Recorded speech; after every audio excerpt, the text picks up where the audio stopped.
Hi loves, welcome to my channel. This Mama Loves Disney. Okay, so my share for today are these bottle cap tassels. Now the reason for making these was because there is a ongoing monthly swap that is hosted by Judy, who is my Scrapbook Loft here on YouTube. Hey Judy! And her partner in crime is Miss Donna Dreams times 3. Hey Donna! And so this month happens to be Judy's month to host, and she asked for a tassel with a bottle cap top. Okay, and so this is what I ended up coming up with. There's a little safety pin at the top just to hold it, and then there is the bottle cap, and then there is a little small little dangle in between, and then there is the tassel. Okay, and what I ended up using for this is I ended up getting these different pastel colors of this chenille. Okay, this happens to be black chenille. I just recently found it. I was so excited, but it comes in a package like this, okay? And I ended up finding it at Dollar Tree in all these different pastel colors, okay? Then I also used this ribbon, this pastel ribbon that I ended up finding at Hobby Lobby as well. I ended up getting it on clearance last year after Easter. Same with these bottle caps. I ended up finding these on clearance at Hobby Lobby as well. I ended up using some of these little flower beads that were in my stash. Glossy accents. And then I have the wrong product on my table. I apologize.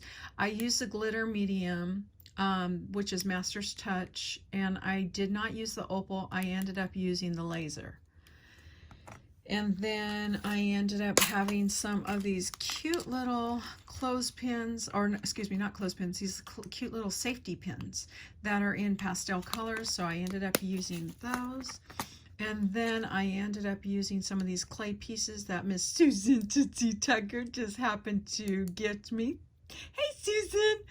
And the reason why I used the ones that she had gifted me was because the ones that I had recently picked up from Michael's were a little bit of a darker color, and I really wanted to use the pastels.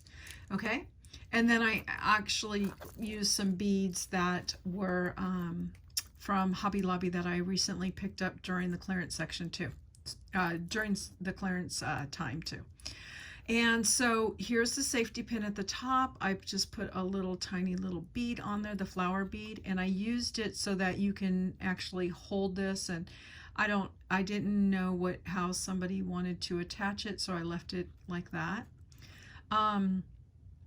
The laser medium glitter is on the very back. I ended up doing that in the center, let it dry. Then I went over it with the glossy accents. Then the little clay pieces I just laid in there and let that dry. And while that was drying, I was making these little charms with the little beads.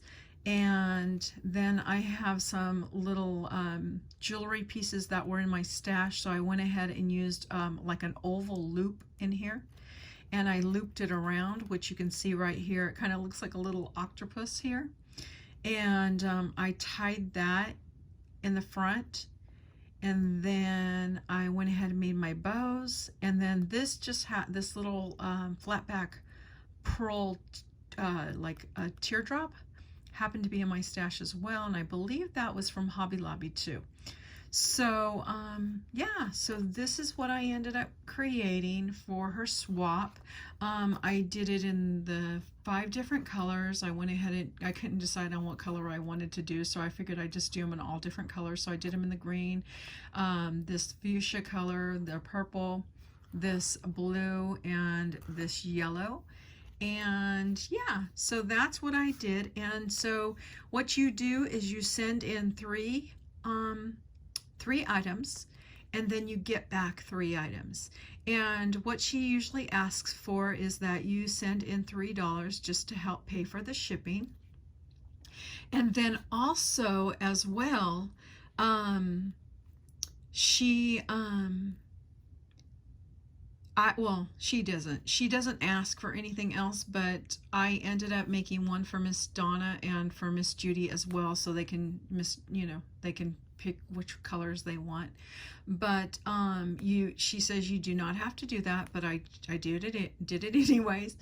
And then also what's really neat is that when you receive something back, it is so awesome to get something that is different than what you create. I love being able to be challenged by the different items I get back. So, and seeing everybody else's creativity, so that gives me new ideas on how to make something. And plus, I love the fact that this is not something I probably would have thought to make. So this just gave me something else to put in my arsenal of items that I can create. So it's kind of a win-win situation, you know. And so you learn, and plus you get to share, your creations that you were challenged to make. So I want to say thank you guys so much for watching, and I will see you guys on the next video. Bye guys.